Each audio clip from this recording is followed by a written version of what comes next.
A beautiful study showing that if you turn on the lights before waking up, so around 45 minutes to an hour before waking up, even if your eyelids are closed, provided you're not under the covers, after doing that for a few days, that increases your total sleep time and shifts forward the time at which you feel sleepy. It makes you want to go to bed earlier each night.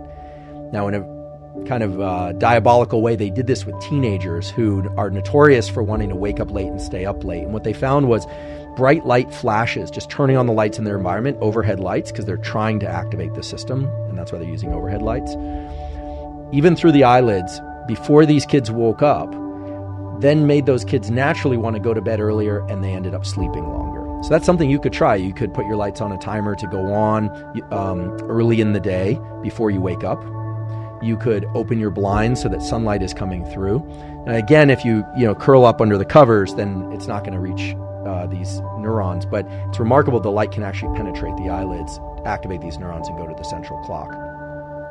That study illustrates a really important principle of how you're built, which is you have the capacity for what are called phase advances and phase delays. And I don't want to complicate this too much. So the simplest way to think about phase advances and phase delays is that if you see light late in the day, and in particular in the middle of the night, your brain and body, for reasons that now you understand, will think that that's morning light, even though it's not sunlight, because you have this heightened sensitivity. And it will phase delay. It will delay your clock. It will essentially make you want to get up later and go to sleep later. So if you get light exposure too late in the evening or in the middle of the night, it's going to make it hard to want to wake up the next morning early and to go to bed early. The opposite is also true. If you wake up early, say, 6 a.m. or 7 a.m. and get light exposure, or even earlier, 4 a.m., and get light exposure, it will phase advance your clock. Okay, it's going to make your clock think it's earlier, and you'll want to wake up earlier. So the simple way to think about this is if you're having trouble waking up early and feeling alert early in the day, you're going to want to try and get bright light exposure even before waking up, because it will advance your clock. It's sort of like turning the clock forward. Whereas if you are having trouble waking up early, you definitely don't want to get too much light exposure or any light exposure to your eyes late in the evening and in the middle of the night, because it's just going to delay your clock more and more. So rather than get into the specifics of everybody's situation, because there are many of you out there with different situations and lifestyle requirements, etc., the way to think about this is that you have these internal mechanisms of adenosine and circadian clocks, and they're always operating. And what you're trying to do is provide them anchors. You're trying to provide them consistent, powerful anchors so that your cortisol, your melatonin, and then everything that cascades down from that, like your metabolism and your ability to learn and your sense of alertness, your dopamine, your serotonin, all that stuff is timed regularly. One of the reasons why there's so much challenge out there with focus and anxiety and depression, there are a lot of reasons for that. But one of the reasons is that people's internal mechanisms aren't anchored to anything regular. Now, this doesn't require being neurotically attached to getting up at a very specific time, going outside, viewing the sunlight, same time every day.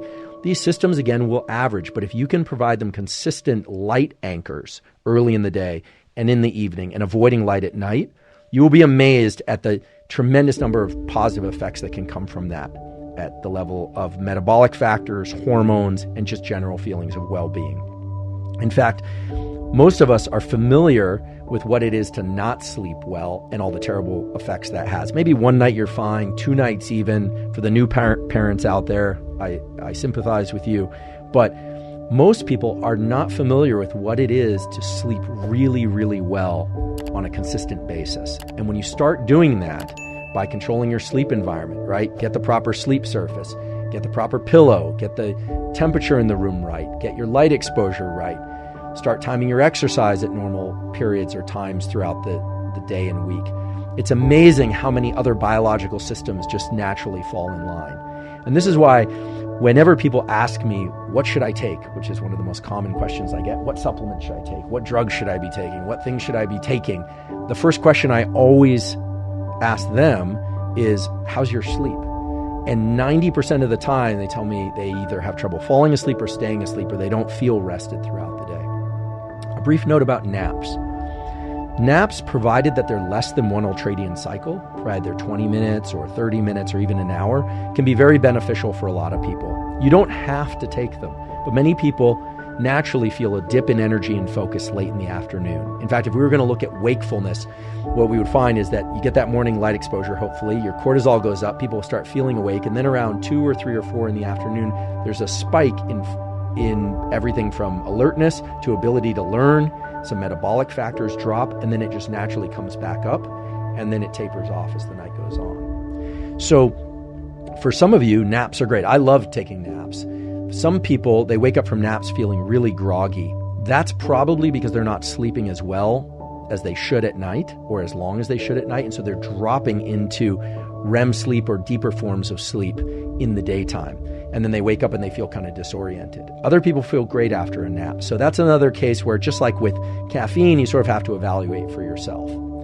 As we discuss this, you're probably realizing this is a lot like nutrition, where nowadays it's just crazy. I mean, if you go on social media, it's like you've got people who are pushing carnivore, you've got other people who are pushing vegan, other people who are pushing, paleo, every variation of every diet. And there's a lot of data to support any and all of those, and the arguments go on. And there's probably a lot of genetic variation and lifestyle variation that's going to dictate whether or not something is good for you, whether or not you like it, whether or not you'll stick to it.